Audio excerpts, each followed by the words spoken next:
Power star Pawan Singh लेकर आ चुके हैं, जिसका था इंतजार आरा के हवेली पर।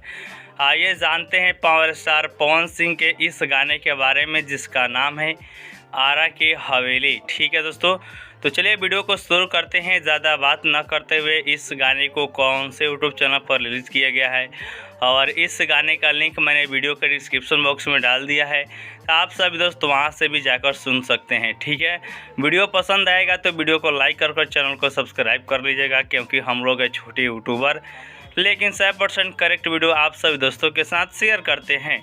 तो आइए जानते हैं आरा की हवेली गाने के बारे में।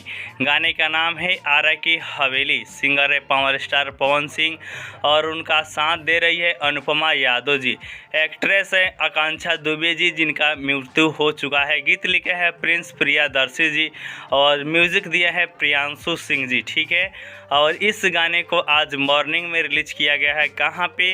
तो परा फिल्म्स पे। जी हाँ दोस्तों, परा फिल्म्स पे रिलीज़ किया गया है। इस गाने को बहुत ही प्यारा सॉन्ग है और आप सभी दोस्तों को देखना चाहिए अनुपमा के लिए। जी हाँ दोस्तों, और इसमें है आकांक्षा दुबे जी और इस गाने का लिंक वीडियो के डिस्क्रिप्शन बॉक्स में है। ठीक है दोस्तों।